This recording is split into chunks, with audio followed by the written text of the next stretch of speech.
ये है किले का खुफिया रास्ता। चलिए इसमें चल के देखते हैं। और ये आप देख सकते हैं वो सुरंग है, ये इमरजेंसी के तौर पर इस्तेमाल की जाती थी। तो डाकू सुल्ताना की अगर मैं शरीर की बात बताऊं तो शरीर के इतने बहुत बड़े बलशाली नहीं थे, बहुत ही छोटे कद काठी के इंसान थे वे, परंतु उनका मनोबल इतना तकड़ा था। तो आप देख सकते हैं मैं डाकू सुल्ताना के किले में आया हुआ हूँ। अगर मैं इसके इतिहास के कुछ पन्ने खोल के बताऊँ, यह किला नजीबुद्दौला का किला था और उसी ने इस नजीबाबाद शहर को बसाया था। बाद में किला नजीबुद्दौला से सुल्ताना ने छीन लिया था और अब ये किला डाकू सुल्ताना के नाम के किले से प्रसिद्ध है। मैं इस किले की दीवारों की बात करूं तो वो इतनी विशालकाय और इतनी मोटी हैं कि उस पर एक ट्रक चलाया जा सकता है और जिसको भेद पाना बिल्कुल कठिन था।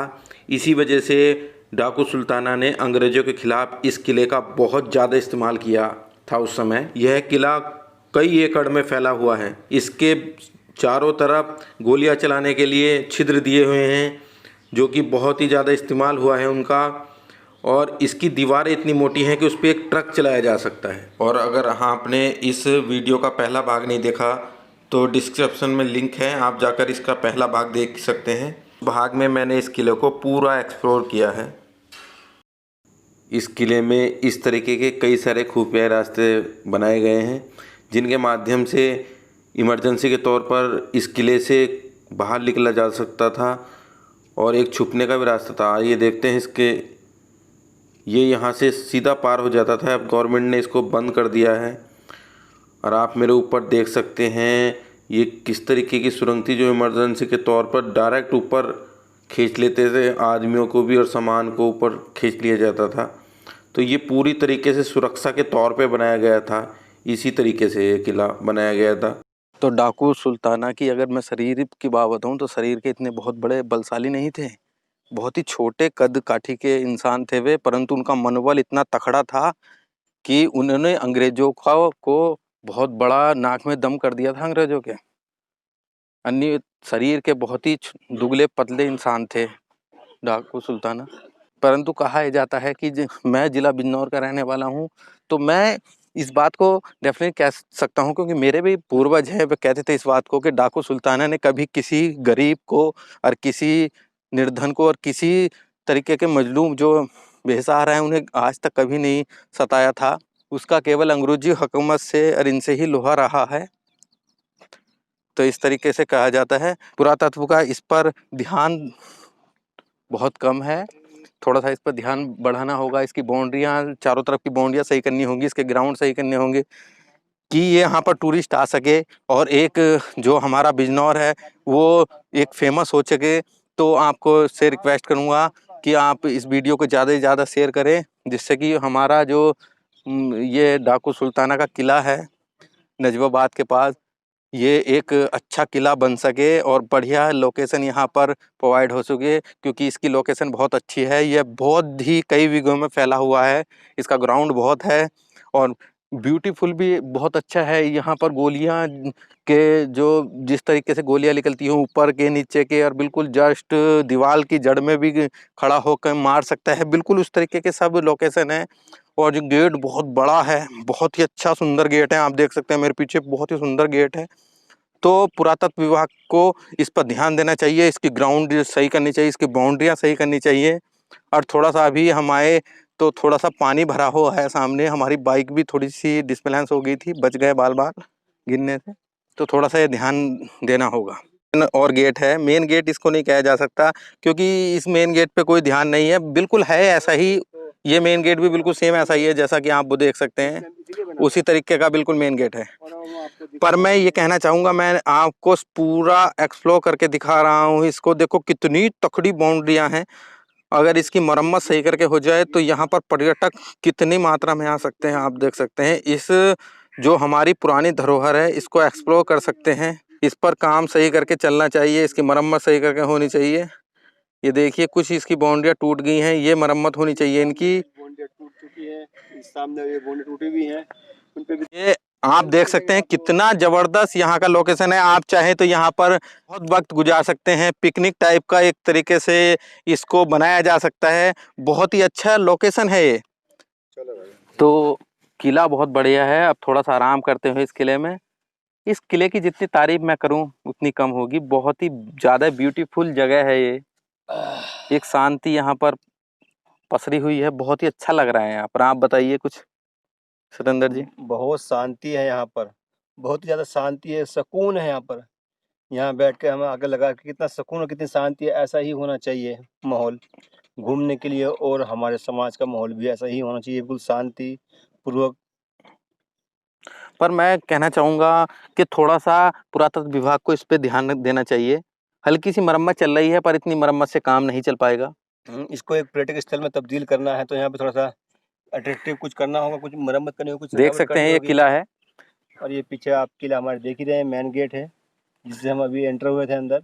तो और मैं कहना चाहूँगा कि थोड़ा सा ध्यान देना अगर पर्यटक अगर थोड़ा सा गवर्नमेंट इस पर ध्यान दे तो यहाँ पे अच्छा पर्यटक स्थल बन सकता है। आसपास के लोगों को छोटा मोटा रोजगार भी मिल जाएगा, और गवर्नमेंट की भी थोड़ी बहुत इनकम यहाँ से हो सकती है। तो कृपया इस पे थोड़ा मैं सरकार से अनुरोध है कि वो थोड़ा इस पे ध्यान दे। सरकार इस पे थोड़ा ध्यान दे, सरकार डेवलप करे और यहाँ से अच्छी जो है यहाँ के जो लोग हैं उनकी भी थोड़ी सी इनकम के स्रोत हो सकते हैं और इस किले की जान बचाई जा सकती है। बहुत पुरानी हमारी धरोहर है, वो इस तरीके से दर-दर हो रही है, टूट रही है, उसकी जान बचाई जा सकती 100 है। साल से भी पुराना ये किला है। पहले नवाब नजीबुद्दीन नबी का था ये किला, उसके बाद सुल्ताना ने इसको कैप्चर कर लिया और उसने काफ़ी टाइम तक अपने पास रखा। सन 1920 के आसपास, 22 के आसपास उनको फांसी भी दे दी गई थी। अक्टूबर के महीने में उनको फांसी दे दी गई थी। अक्टूबर दिसंबर के महीने में उनको फांसी दी गई थी। दिसंबर के आसपास उन्हें फांसी लग गई थी। केवल 30 साल की उम्र में उनको।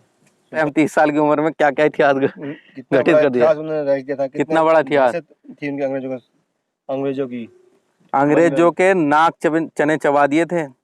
इस नजीबाबाद क्षेत्र में डाकू सुल्ताना की तूती बजती थी उस समय। 1920 के आसपास के समय की बात कर रहा हूँ मैं। यही नहीं, उस समय गोंडा तक सहारनपुर, पूरे पश्चिमी उत्तर प्रदेश में, सहारनपुर से पश्चिमी उत्तर प्रदेश से लेकर पूरे उत्तर प्रदेश तक पूरा उनका दहशत का यहाँ तक कि जो पहले, अब तो उत्तराखंड अलग हो गया है, पहले उत्तराखंड ये उत्तर प्रदेश में था, पूरा उत्तराखंड में भी उनकी तूती बजती थी। बहुत जबरदस्त।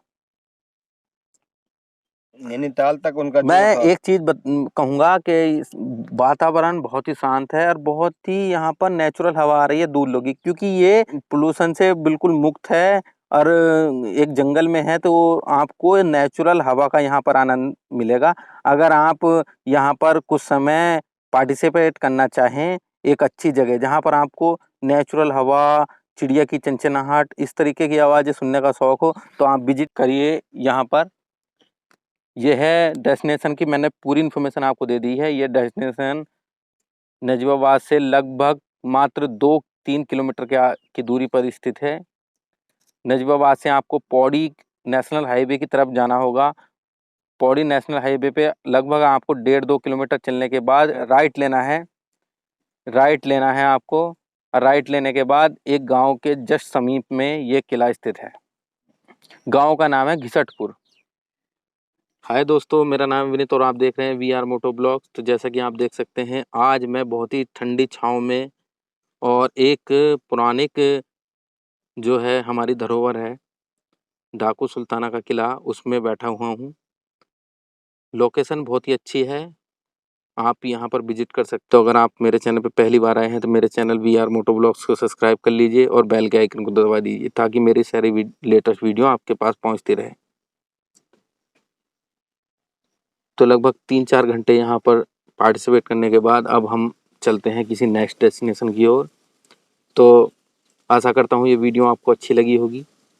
अगर ये वीडियो आपको अच्छी लगी है तो वीडियो को लाइक कीजिए और चैनल को सब्सक्राइब कर दीजिए। तो चलिए मिलते हैं किसी नेक्स्ट डेस्टिनेशन पे। बहुत ही मस्त लोकेशन है, वी आर मोटो ब्लॉग्स को सब्सक्राइब कर लीजिए। अगर इसी तरीके की आपको डेस्टिनेशन देखनी है तो बहुत ही ज़्यादा आपका एक्साइटेड होने वाले हैं इस डेस्टिनेशन को देख के। तो ये डेस्टिनेशन बहुत ही ज़बरदस्त है, बहुत ही ज़बरदस्त लोकेशन है। जिला, मैं फिर से बताना चाहूँगा, जिला बिजनौर में नजीबाबाद के पास डाकू सुल्ताना का एक किला है। बहुत ही पौराणिक ऐतिहासिक धरोहर है और बहुत ही अच्छी लोकेशन है, शांत वातावरण और बहुत ही बढ़िया है। ये आप देख सकते हैं ये किले को एक्सप्लोर कर रहे हैं बाइक से, क्योंकि इतना लंबा किला है कि जो पैदल चलने में तो काफ़ी समय लग जाएगा। तो मैं एक्सप्लोर करके दिखा रहा हूँ आपको इसे।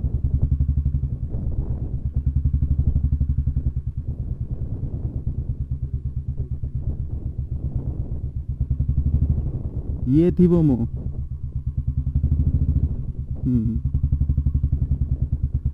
ये देख सकते हैं आप, इसके किले के अंदर तालाब भी है। कितना बड़ा किला है कि हम बाइक से एक्सप्लोर करके दिखा रहे हैं आपको। बहुत ही बड़ा किला है ये। मैं आपको बाइक से एक्सप्लोर करके दिखा रहा हूँ इस किले को।